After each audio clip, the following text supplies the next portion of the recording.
5월 9일 주일 오순절 10분 말씀 묵상 가족 예배를 시작하겠습니다. 다 같이 주님 가르치신 기도합니다. 하늘에 계신 우리 아버지, 아버지의 이름을 거룩하게 하시며 아버지의 나라가 오게 하시며 아버지의 뜻이 하늘에서와 같이 땅에서도 이루어지게 하소서. 오늘 우리에게 일용할 양식을 주시고 우리가 우리에게 잘못한 사람을 용서하여 준 것 같이 우리 죄를 용서하여 주시고 우리를 시험에 빠지지 않게 하시고 악에서 구하소서. 나라와 권능과 영광이 영원히 아버지의 것입니다. 아멘. 찬송가 186장 영화로우신 주 성령, 찬송가 186장을 부릅니다.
이 시간 우리에게 주시는 하나님 말씀은 사도행전 10장 44절로 48절 말씀을 한 절씩 교독합니다. 사도행전 10장 44절로 48절 말씀을 제가 전체를 읽겠습니다. 베드로가 이 말을 할 때에 성령이 말씀 듣는 모든 사람에게 내려오시니 베드로와 함께 온 할례받은 신자들이 이방인에게도 성령 부어주심으로 말미암아 놀라니 이는 방언을 말하며 하나님 높임을 들음이러라. 이에 베드로가 이르되 이 사람들이 우리와 같이 성령을 받았으니 누가 능히 물로 세례 베풀물 금하리요 하고 명하여 예수 그리스도의 이름으로 세례를 베풀라 하니라. 그들이 베드로에게 며칠 더 머물기를 청하니라. 아멘. 이 세상엔 아이러니한 것들이 참으로 많습니다. 많은 소중한 것들을 가지고도 그 소중함을 모르다가 다 빼앗기는 사람을 보면 참으로 아이러니하다 이렇게 느껴집니다. 구원의 문제에 있어서도 유대인들이 그렇습니다. 그들은 수천 년 전부터 이미 하나님의 선택된 선민들이었습니다. 그러나 그들처럼 하나님의 구원을 소홀히 여긴 사람들이 없습니다. 구약에선 하나님이 선지자들을 보내주셔서 하나님 말씀을 듣고 돌아서라 이렇게 권고했습니다. 수없이 돌아오라 회개하라 외쳤지만 그들은 오히려 그 소리가 듣기 싫어서 선지자들을 죽였다고 하는 것입니다. 신약성경에 와서 하나님은 예수 그리스도 하나님의 아들을 이 땅에 구원주로 보내셨습니다. 그런데 유대인들은 그 구원주로 오신 예수마저도 거절하고 죽였다고 하는 것입니다. 그 결과 하나님의 구원은 이스라엘을 떠나서 이방인들에게까지 나아가게 되었다고 하는 것입니다.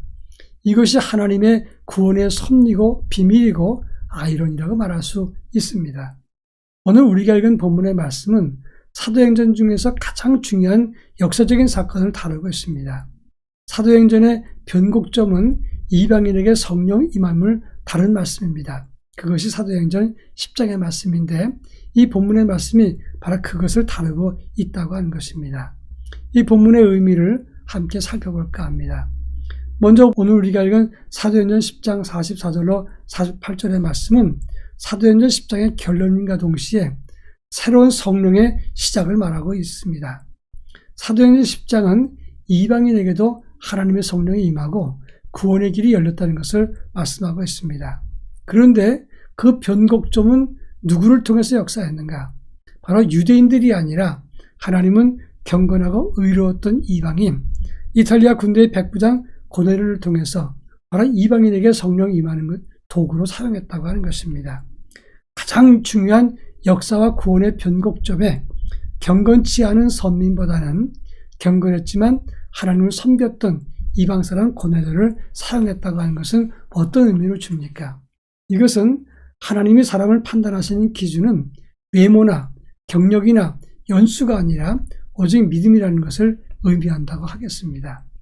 그런가 하면 44절에 보면 베드로가 이 말을 할 때 성령이 말씀 듣는 모든 사람에게 내려오셨다라고 말씀하고 있습니다. 바로 이방 사람이었던 고넬료가 성령 받았을 때를 설명하고 있습니다. 하나님 말씀을 선포했을 때, 그 말씀을 들었을 때 하나님의 성령이 강하게 바로 그들에게 임했다고 하는 것입니다. 여러분, 베드로는 무슨 말씀을 전했습니까? 베드로의 자기 체험이나 베드로의 활동이나 사역의 업적을 설명한 것이 아닙니다. 오직 예수 그리스도께서 우리의 구주가 되신다는 것을 설명했는데 그때 바로 강한 성령의 역사가 임했다고 하는 것입니다. 그런 차원에서 성령이 하시는 사역을 알 수가 있습니다. 성령이 하시는 일은 예수가 우리의 구주가 되신다는 것을 선포하는 것, 그것을 체험하고 확신케 하는데 성령의 역사가 임하는 것입니다. 그런 차원에서 우리 모두가 성령의 역사를 경험하려면 예수 드러내고 예수를 바라보는 삶을 가질 때 성령을 체험하게 된다고 하는 점입니다. 그러니까 하면 예수에 관한 말씀을 듣거나 전파할 때, 그리고 구원주 예수를 설명할 때도 성령의 역사가 강하게 나타난다고 하는 것입니다. 다른 방법을 통해서 성령 체험이나 역사를 구하지 마십시오. 오직 하나님 말씀과 예수 그리스도의 복음 전파를 통해서 성령을 경험할 수 있고 확신하게 된다고 하는 점입니다. 이제 마지막으로 47절 말씀 보면 베드로가 말합니다. 이 사람들, 여기서 말하는 이 사람들은 이방인들을 말합니다. 고넬료의 가족들이죠. 이 사람들이 우리와 같이 성령을 받았으니 누가 능히 물로 세례 베품을 금하리요 라고 말했습니다. 이는 성령 받은 이 모두가 다 하나님 앞에서 차별이 있을 수 없다는 것을 말하면서 그들에게 물 세례를 베풀었다는 것을 말합니다. 그렇습니다. 성령 받을 때 인종이나 연령이나 나라나 피부색이나 성별, 소유 그 어떤 것으로도 성령 안에서 차별될 수 없다고 하는 것입니다. 우리 모두 예수 그리스도 안에서 성령 받은 사람들입니다. 그래서 모두가 성령 안에서 하나님께 함께 예배드릴 수 있는 것입니다. 성령 안에서 하나 되고 차별 없이 서로 존중하고 하나님께 영광을 돌리는 믿음의 역사가 나타나기를 바랍니다. 다 같이 기도합니다. 우리 모두가 성령 안에서 새 역사를 쓰는 하나님의 도구가 되게 하옵소서. 그리고 성령 안에서 차별 없이 협력하여 하나님 나라를 바르게 세워가게 하옵소서. 기도하겠습니다.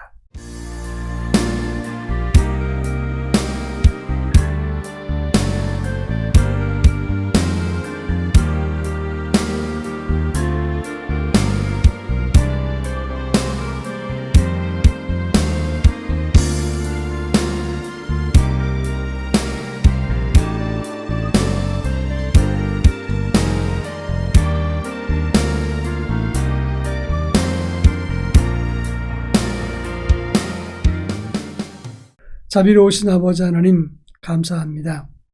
역사의 변곡점, 구원의 변곡점에 성령을 통해서 하나님의 도구로 사용되는 저희 모두가 되게 하옵소서.